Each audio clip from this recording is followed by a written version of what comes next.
अध्याय यूहन्ना की पुस्तक और उसका 6 अध्याय, और हम 1 आयत से लेके 15 आयत तक पढ़ेंगे।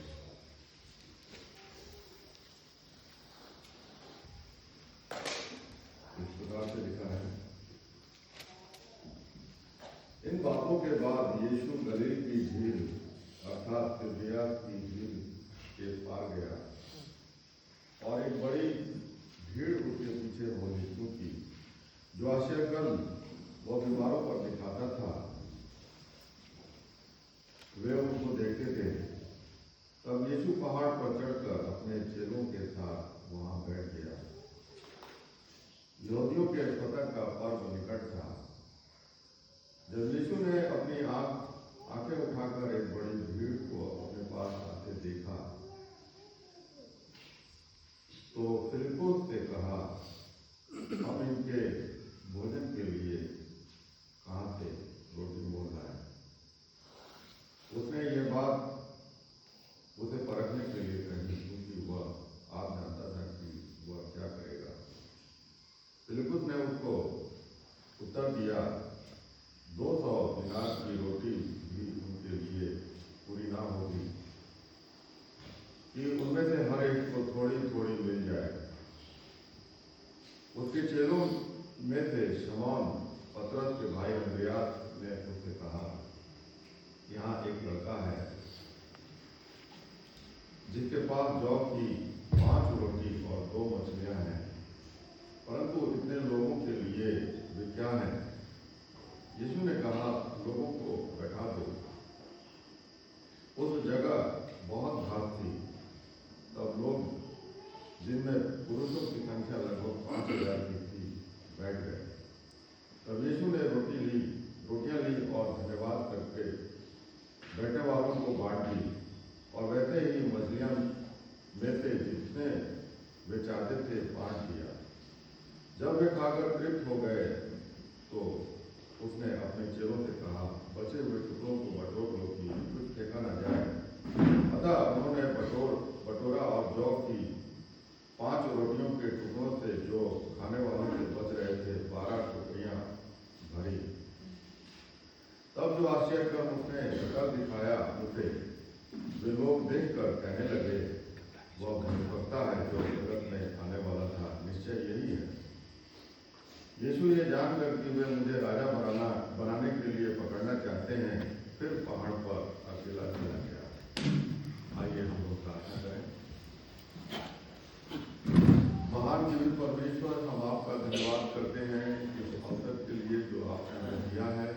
आपके बच्चे एक स्थान पर जमा होकर आपकी महिमा करें। आज के इस सेशन में प्रभु जी आप अपने बच्चों को आशीषित करिए, आमीन, और अपने बच्चों को अपनी महिमा से भरिए।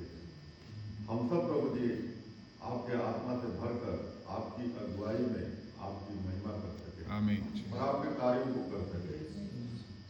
सारी बातों को हम आपके नाम में सौंप देते हैं, यीशु मसीह के नाम में, आमीन। प्रभु का धन्यवाद हो इस सुंदर से अवसर के लिए जो प्रभु ने हमें दिया है, आमीन। इन 4 दिनों में हम लोग यहाँ पर जो भी बातें होंगी प्रभु की अगुवाई में, परमेश्वर के लोग, परमेश्वर के बच्चे, परमेश्वर आपको हम सबको यहाँ पर एक विशेष उद्देश्य के लिए लेकर आया है। और वो किस लिए लेके आया है? जिससे परमेश्वर की महिमा हो सके, हम लोग तैयार हो सके। हम लोग क्या हो सके? तैयार हो सके परमेश्वर के आगमन के लिए। तो ये 6 अध्याय जो हमने निकाला, आज हम केवल इनकी एक भूमिका बनाएंगे। क्या आपने 6 अध्याय को पढ़ा है? कितने लोगों ने 6 अध्याय को पढ़ा है? सबने पढ़ा है। क्या आपने ध्यान दिया कि ये 6 अध्याय किस उद्देश्य के लिए लिखा गया है? इसके पीछे में क्या उद्देश्य है? ये परमेश्वर का एक प्रोग्राम है जो कि एग्जीक्यूट हो रहा है। परमेश्वर का एक बड़ा प्रोग्राम है। परमेश्वर की वो बातें कैसे एग्जीक्यूट होती हैं। प्रोग्राम क्या होता है? प्रोग्राम में हर बात की अपनी एक इंपॉर्टेंस होती है। जब आप प्रोग्राम बनाते हैं तो प्रोग्राम की हर एक बात आपस में क्या होती है, वो बड़ी इंपॉर्टेंट होती है और सबको सीरियली मिलना होता है। अगर वो सीरियली नहीं मिलेगा तो वो कभी भी एग्जीक्यूट नहीं होगा। तो उसमें कोई भी चीज मिस नहीं करना है। तो 6 अध्याय हम जितने दिन भी बात करेंगे 6 अध्याय पे ही बात करेंगे। जब लास्ट में जाता है तो वहां पर पतरस कहता है, पतरस अपने आने का रीजन बताता है कि हम तेरे पास क्यों आए हैं। हाँ, हमें परमेश्वर के पास या यीशु मसीह के पास हमें क्यों जाना चाहिए। क्या क्या चीज है यीशु मसीह के पास कि हमें उसके पास जाना चाहिए और दूसरों के पास नहीं है। ठीक है ना? तो वो चीजें आप कैसे प्राप्त करेंगे वो इस अध्याय में मेंशन है। लेकिन इस अध्याय की शुरुआत है वो इस तरीके से लिखी हुई है, इसके बाद। ये चीज कई एक जगह पर लिखा हुआ है। यहां पर पहली आयत में क्या लिखा है, मैं कुछ आयतें कुछ अध्याय आपको बताऊंगा तो उसको आप खोल के रखिएगा, क्योंकि समय हम लोगों के पास कम है। घंटी बज जाएगी तो फिर हम लोग यहां से चले जाएंगे, तब तक हम लोग बात करेंगे। ठीक है ना जी? 6 अध्याय का जो पहली आयत है वो क्या आयत है, अब पढ़िए तो।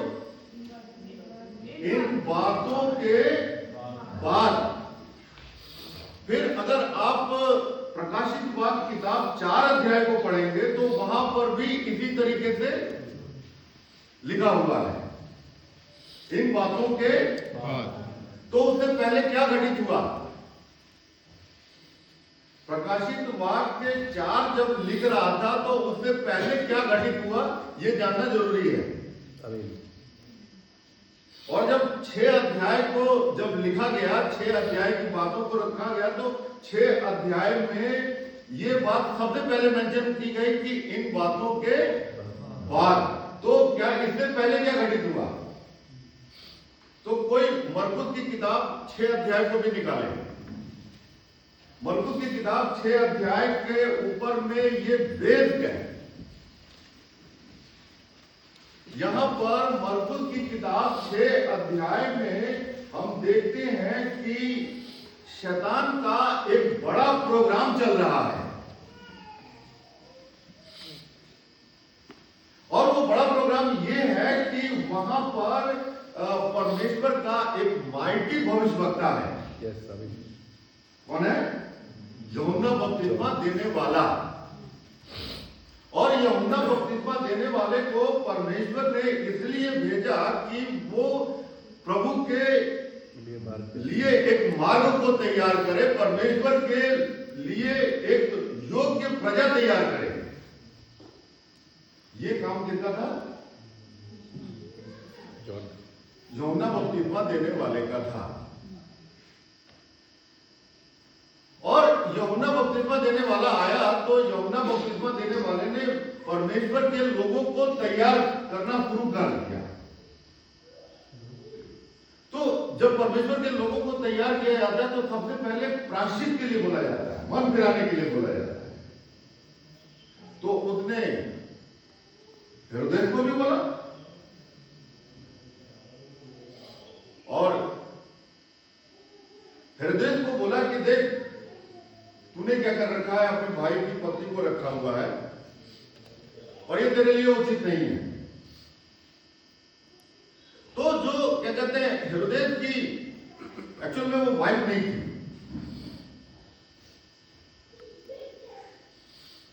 वो फिलिपुस की वाइफ थी, उसके भाई की वाइफ थी। तो इस बात से वो बहुत जल गई। बस वहीं से उसने सोच लिया कि क्या है,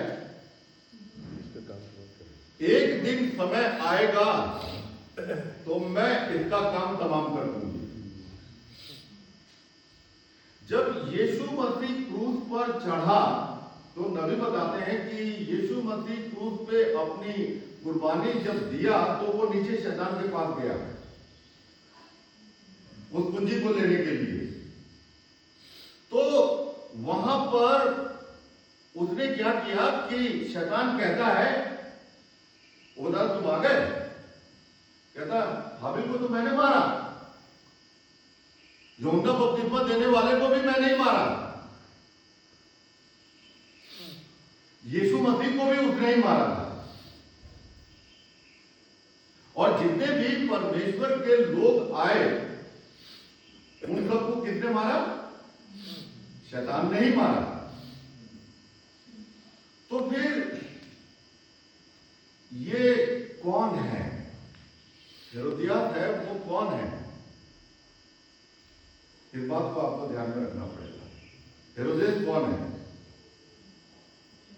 क्योंकि आप देखो कि ये बात क्या कहते हैं, हेरोदेस अगर नहीं कहेगा तो हो नहीं सकता। और उसके मारने का जो प्रोग्राम था वो कौन बना रहा था? हेरोदेस की वाइफ हेरोदियास कर रही थी।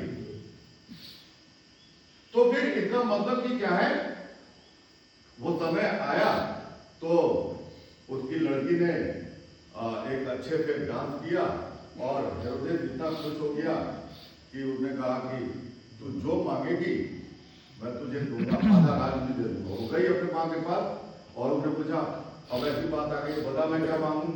उसने कहा हेरोदेस का या क्या कहते हैं यूहन्ना बपतिस्मा देने वाले का। फिर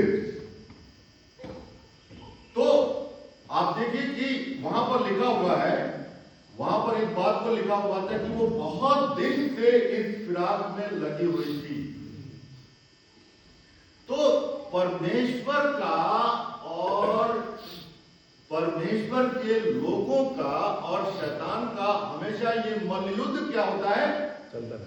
चलता रहता है। उसका भी एक प्रोग्राम है, परमेश्वर का भी एक प्रोग्राम है।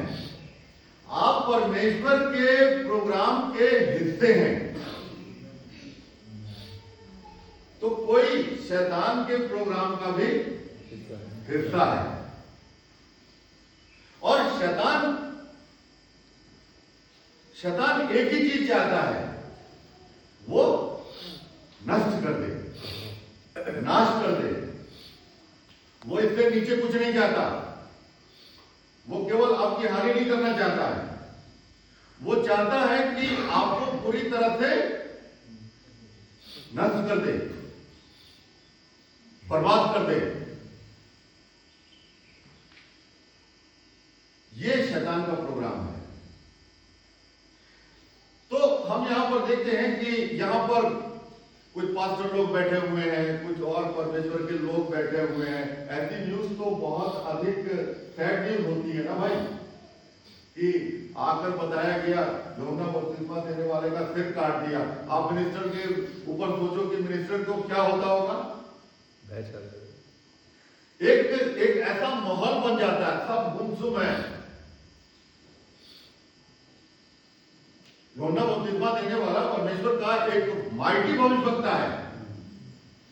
और जब ये बात आकर यीशु मसीह को और यीशु मसीह के चेलों को बताया गया तो क्या है, एक बहुत ही ऐसा माहौल बन गया वहां पर। कई जगह तो क्या कहते हैं, इस बात से ये सब अभी चल भी रहा है। जो बातें अभी चल रही हैं उससे ये क्या कहते हैं, एक बड़ा ही एक इस तरीके का एक विषय है। तो यूहन्ना बपतिस्मा देने वाले का जब सिर काट दिया गया और ये बातें जब यीशु मसीह और यीशु मसीह के चेलों को बताया गया तो यीशु मसीह अपने चेलों को क्या कहने लगा? चलो हम लोग एक ऐसी जगह पर चले जहां पर एकांत हो और वहां पर विश्राम करें। तो यीशु मसीह अपने चेलों को इस 6 अध्याय में अब यहां पर तो इससे पहले क्या घटना घटी है? इससे पहले परमेश्वर का एक माइटी भविष्यवक्ता क्या हुआ है? उसको मार दिया। अच्छा, इस बात का आप ध्यान हमेशा रखना। पौलुस कहता है कि क्या कहते हैं, शैतान फाड़ खाने वाले सिंह की नाई गरजता है कि कब किसको देखे और फाड़ खाए। ये शैतान क्या कहते हैं, शैतान अभी आप मत सोचिए कि यहां नहीं होगा, शैतान यहां होगा। इस अध्याय को जब नबी ने समझाया तो बहुत सारे मैसेज को लिया। हमने आपको बताया कि जो प्रोग्राम होता है ना, प्रोग्राम को एग्जीक्यूट करने के लिए बहुत सी चीजें होती हैं उसमें। तो यहां पर क्या है कि क्या कहते हैं, यहां पर इस बात को बताया गया है कि शैतान जब एक को मार लेता है तो वहीं उसका क्या कहते हैं, रोल खत्म नहीं हो जाता है, वो फिर नेक्स्ट पे होता है और वो नेक्स्ट को मारेगा। जब वो क्या कहते हैं यूहन्ना बपतिस्मा देने वाले को मार चुका तो उसका अब नेक्स्ट टारगेट कौन है? यीशु है, यीशु के चेले हैं, क्योंकि परमेश्वर का भी प्रोग्राम पढ़ रहा है और शैतान क्या कर रहा है? तो अब क्या है, अब यीशु मसीह को अपने चेलों को प्रोटेक्शन देनी है। यीशु मसीह को अपने चेलों को क्या करना है? हिम्मत अफजाई करनी है। यीशु मसीह को अपने चेलों को उनकी क्या कहते हैं वास्तविकता दिखानी है। यीशु मसीह को अपने चेलों के ऊपर में अपनी सामर्थ को दिखाना है। यीशु मसीह को दिखाना है कि यीशु मसीह कौन है, यीशु मसीह की सामर्थ क्या है। तो वो क्या है, यहां पर रोटी का जिक्र है। हालेलुया। यहां पर रोटी को ही क्यों लिया? यहां पर क्या कहते हैं, यहां पर यीशु मसीह ने रोटी ही क्यों बनाई? क्योंकि रोटी क्या है, रोटी अब यहां पर बहुत सारी मां बैठी हुई है, बहुत सारे फादर लोग बैठे हुए हैं। यहां पर जब आप इस मैसेज को, इसमें बहुत सारे मैसेज है, हम मैसेज का नाम भी बताएंगे। तो यहां पर क्या कहते हैं, एक छोटा लड़का था, ये यूहन्ना जो कि यीशु मसीह का चेला है, जब ये छोटा सा था तो इसकी मां क्या करती थी? स्टोरियां बताया करती थी, कहानी बता। आप लोग अपने बच्चों को क्या करते हैं? कहानी सुनाते हैं। किसकी कहानी सुनाते हैं? सैमसन की कहानी सुनाते हैं, मूसा की कहानी सुनाते हैं, इजराइल में क्या हुआ था। तो इसकी मां ने क्या है कहानी बताई थी कि जब हमारे लोग परमेश्वर की ये कौम वहां से मिस्र से निकल रही थी तो परमेश्वर ने क्या किया था। तो ये बता रही थी कि परमेश्वर क्या है, एक इनके ऊपर छाया की नाई आ गया था और परमेश्वर ने अपने दूतों को आज्ञा दी थी कि परमेश्वर के बच्चों को क्या करो? रोटियां दो, रोटी खिलाओ। तो वहां पर क्या है, वहां पर क्या कहते हैं, परमेश्वर के दूतों ने पकी पकाई रोटी, परमेश्वर ने पकी पकाई रोटी की वहां पर बारिश करी थी, जिनको हम लोग मन्ना बोलते हैं। मन्ना क्या है? मन्ना ये ऐसा मन्ना नहीं था, मन्ना क्या है? पका पकाया था। परमेश्वर ने कुक्ड मन्ना करके अपने बच्चों को खिलाया था। अच्छा, हमारा परमेश्वर इतना महान परमेश्वर है कि क्या कहते, स्वर्ग से उसने क्या किया था? कुक्ड मन्ना खिलाया था। ये बात उसके जहन में बैठी हुई थी। यूहन्ना जो यीशु मसीह का चेला था, वो परमेश्वर का एक चुना हुआ व्यक्ति था। परमेश्वर ने उसको जगत की उत्पत्ति से पहले ही चुन रखा था। किस लिए चुना था? कि आगे चलकर वो परमेश्वर की महिमा करेगा, परमेश्वर के कार्यों को करेगा, परमेश्वर की सेवा को करेगा। ऐसे ही आपको भी परमेश्वर ने पहले से चुना है। अच्छा, जब इस अध्याय को आप पढ़ेंगे तो आप चुनाव को आप देखेंगे कि चुनाव में शैतान कुछ नहीं कर सकता है। परमेश्वर ने किसको किस व्यक्ति के लिए चुना, वो होकर ही रहेगा। देखिए, परमेश्वर ने पिलातुस को किसी खास पर्पस के लिए चुना था, लेकिन पिलातुस यीशु मसीह को छोड़ देना चाहता था। पिलातुस नहीं चाहता था कि यीशु मसीह को बलिदान किया जाए, लेकिन क्या हुआ, ऐसा कर सका? पिलातुस चाहता था कि वो अपने पैलेस में उसको बैठाए और उसको फुल प्रोटेक्शन दे। तो यीशु मसीह ने कहा कि ये बात पवित्र शास्त्र में लिखा हुआ है, तू मुझे कहीं पर भी सुरक्षा नहीं देगा, तुम मुझे जमीन के नीचे भी छिपा दोगे तब भी परमेश्वर का ही वचन पूरा होगा। यीशु मसीह ने यहूदा को भी चुना था और यीशु मसीह ने या परमेश्वर ने हम लोगों को भी चुना है। आमीन। हम लोगों को क्यों चुना है परमेश्वर ने? हम लोगों को परमेश्वर ने भी एक खास उद्देश्य के लिए चुना है, दुल्हन के लिए चुना है। आमीन। हम लोगों को परमेश्वर ने एक खास उद्देश्य के लिए चुना है ताकि परमेश्वर की सामर्थ, परमेश्वर की महिमा आप में प्रकट हो। आमीन। परमेश्वर अपने आप को आप में प्रकट करे। अच्छा देखिए, प्रकट करने का मतलब बहुत गहरे हैं।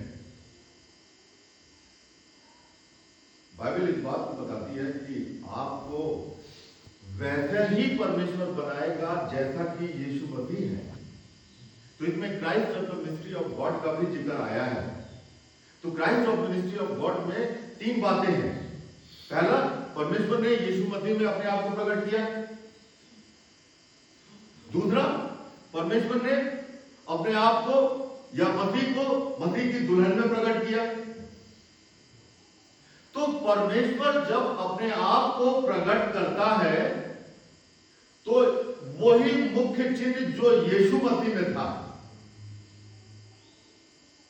वही मुख्य चिन्ह आप में होगा। परमेश्वर का मुख्य चिन्ह क्या है भाई? यीशु मसीह का मुख्य चिन्ह क्या है? यीशु मसीह का मुख्य चिन्ह है कि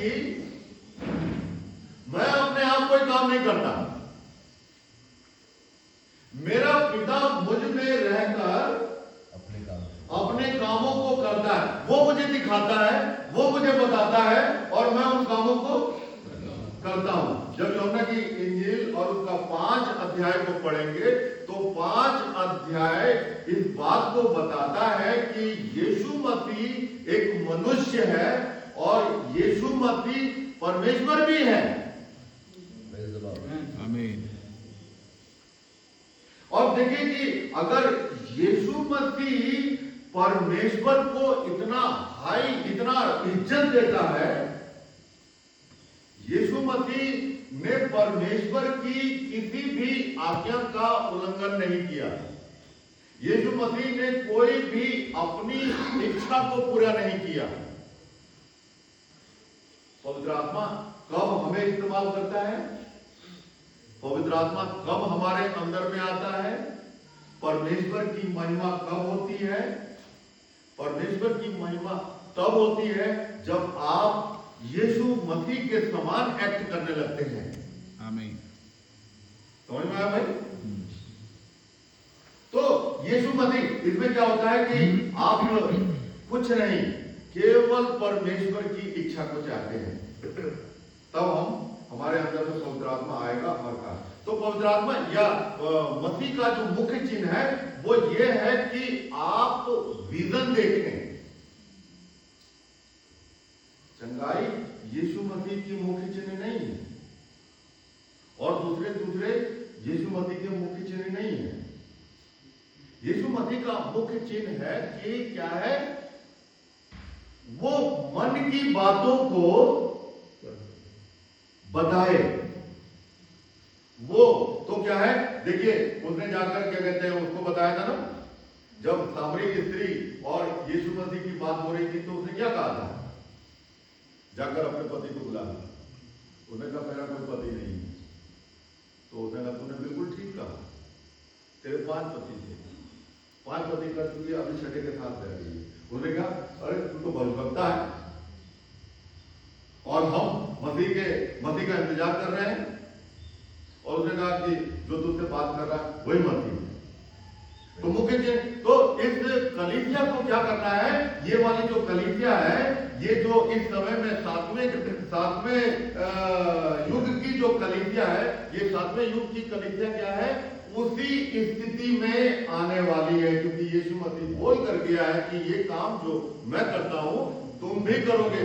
जब कलीसिया में इस प्रकार की बातें होने लगे तो समझ लीजिए कि हमारा टाइम पूरा हो गया है। जब ये कलीसिया विजन देखने लगेगी, जब परमेश्वर इस कलीसिया को क्या कहते हैं विजन दिखाएगा और बताएगा, तो समझ लीजिए कि वही हमारे जाने का टाइम होगा और वही दुल्हन का मुख्य चिन्ह है, वही मसीह का मुख्य चिन्ह है। क्योंकि वहां पर 5 अध्याय में बाइबल इस बात को बताती है कि वहां पर बहुत 5 अध्याय का किसी ने अगर स्टडी किया है तो वहां पर बाइबल इस बात को बताती है कि वो ओसारा था और उसके 5 ओसारे थे। और नबी बताते हैं कि करीब 10 से 20 हजार वहां पर पेशेंट थे। लेकिन बड़ी एक ऐसी बात है कि उसमें केवल एक ही व्यक्ति को चंगा किया, और वो भी ऐसा व्यक्ति जो कि 38 साल से बीमार है और वहां पर रह रहा है, और उसी को यीशु मसीह ने चंगा किया। तो लोगों का प्रश्न था कि भाई इतने लोग यहां पर हैं, यीशु मसीह ने औरों को क्यों नहीं चंगा किया? तो यीशु मसीह ने एक ही बात की, मैं अपना कोई काम अपने आप नहीं करता। जो काम मुझे दिखाता है परमेश्वर, जो बात मुझे बताता है, वही काम मैं करता हूं। ठीक है ना भाई? अच्छा, तो ये जो मां लोगों का रोल है या पिता लोगों का रोल है, तो वहां पर क्या है ना कि जब ये बात यूहन्ना को बताई गई थी, तो जब ये बातें जब यीशु मसीह ने यहां पर करी, तो यूहन्ना इस बात को जान गया कि ये कौन है। उस जंगल वाली रोटी का और इस रोटी का क्या संबंध है? ये एक ऐसी जो घटना है कि कुक्ड रोटी,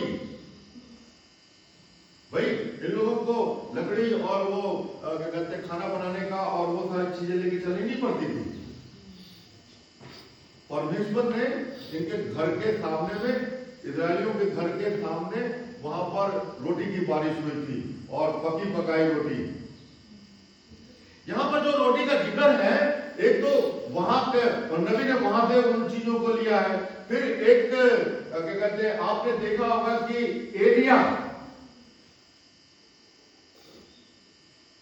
एलिया परमेश्वर का एक माइटी भविष्यवक्ता है। लेकिन आप एलिया को देखो कि एलिया क्या है, राजा अहाब से और उसकी पत्नी इजबेल से डर के क्या हो रहा है, भाग रहा है। और तब परमेश्वर ने क्या है, ये कुक्ड रोटी और पानी एलिया को प्रोवाइड कराया था। देखो इस रोटी में कुछ तो है, इस रोटी का जिक्र है जो कि क्या कहते हैं 6 अध्याय में। इस रोटी में कुछ ऐसी बातें हैं जो आपको साहस देती है। इस रोटी में कुछ ऐसी बात है जो आपको जीवन देती है। ये रोटी में आपको कुछ ऐसी बात है जो आपको निर्भीक बनाती है। तो यहां पर जब यीशु मसीह अपने चेलों को वहां पर ले गया तो उसने, अगर इसको स्पेशली मरकुस की किताब में और उसका 6 अध्याय में पढ़ेंगे तो वहां पर क्या है कि इस रोटी को कैसे बनाया गया, क्या किया गया, तो वहां पर इसका जिक्र किया गया है। तो वहां पर इस बात को क्या कहते हैं, यीशु मसीह ने 6 अध्याय में भी इस बात को कहा है। यूहन्ना की किताब 6 अध्याय में भी क्या है ना कि एक इसका फिर कहा कि तुम लोग ने वो रोटियां नहीं देखी थी क्या जो बनाया था जी, तो वो क्या कर रहा था, वो उन रोटियों को बनाकर वो अपने आप को और अपनी सामर्थ को और वो क्या है वो प्रकट करना चाह रहा था। जब उसने रोटियां बनाई तो ये काम केवल और केवल परमेश्वर ही कर सकता था, ये और कोई नहीं कर सकता।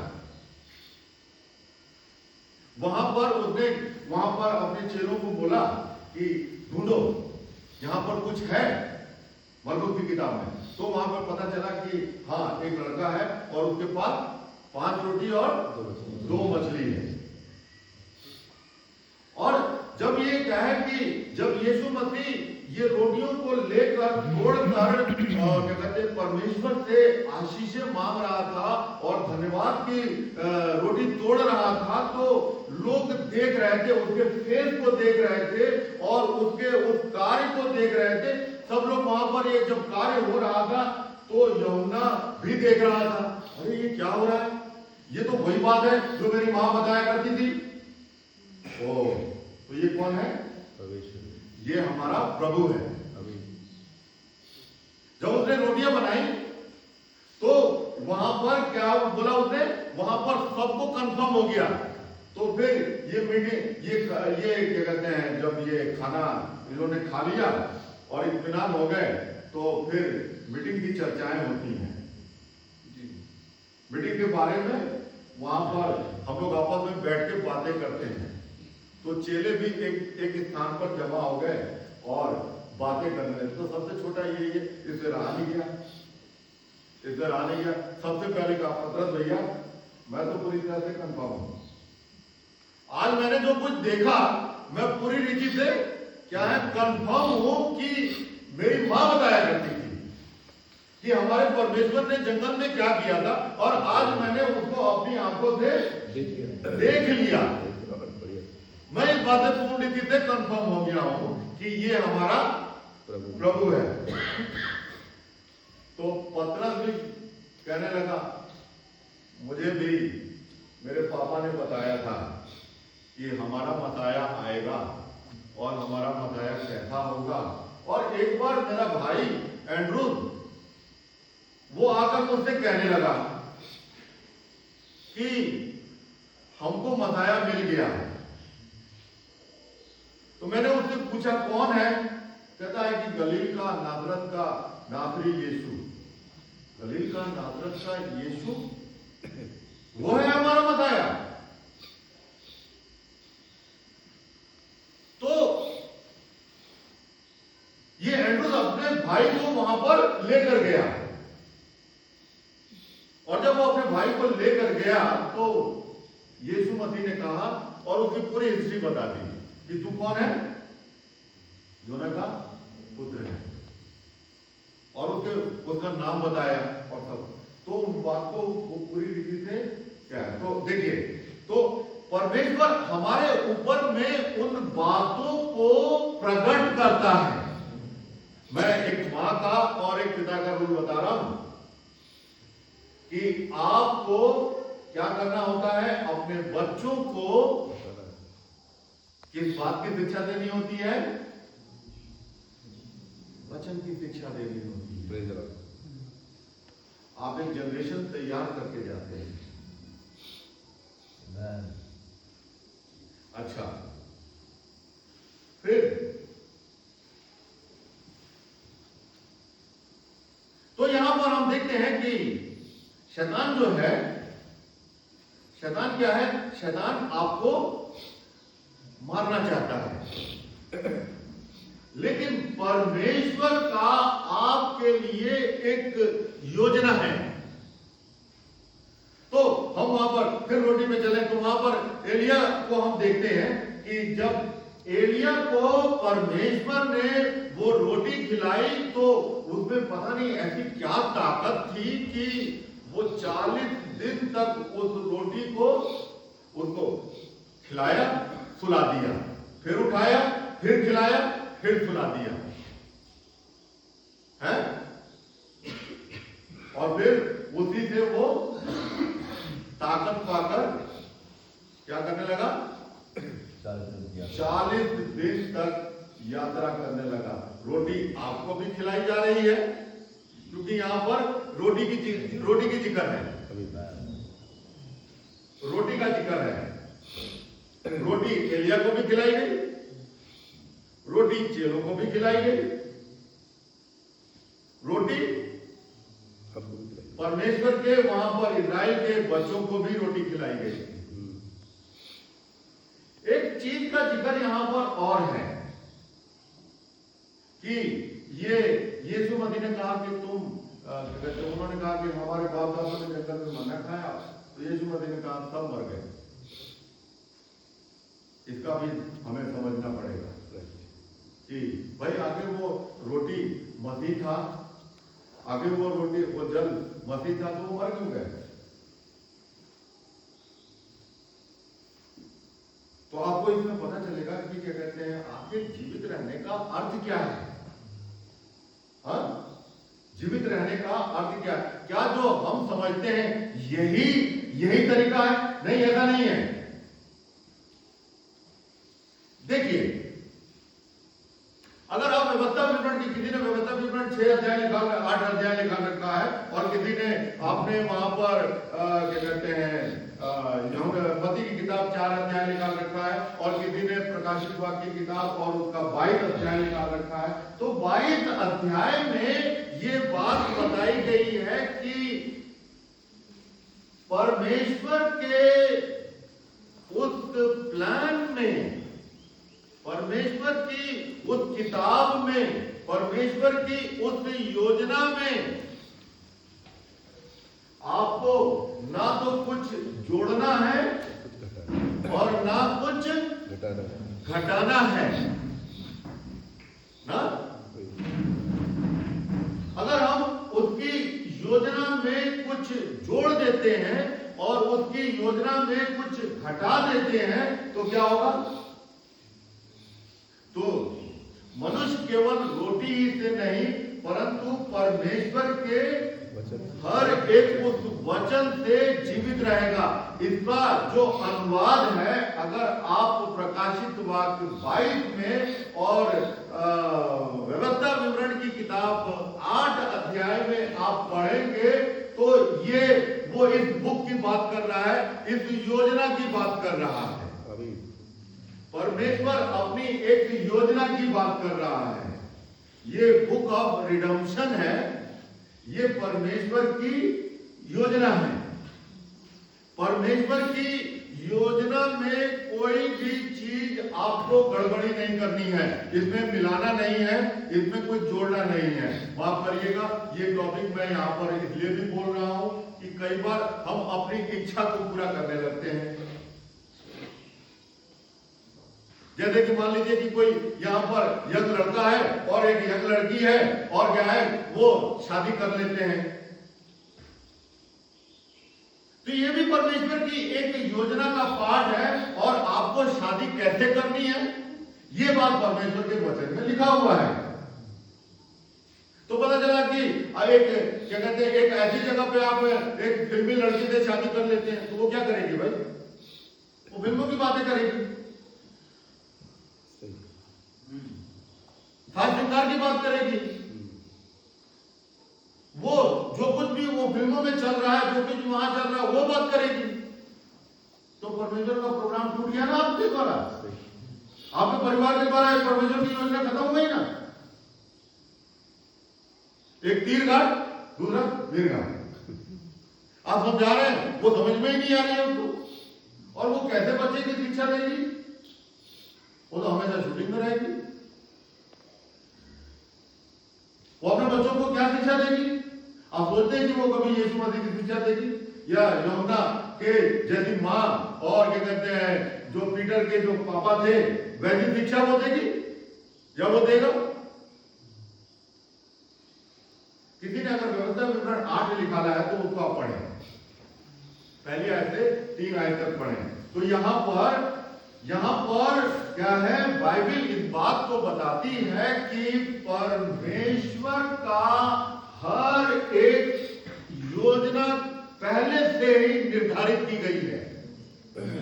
परमेश्वर ने सारी चीजों को पहले से ही निर्धारित किया और जब आप ऐसा करेंगे तो वो चीजें एग्जीक्यूट होंगी।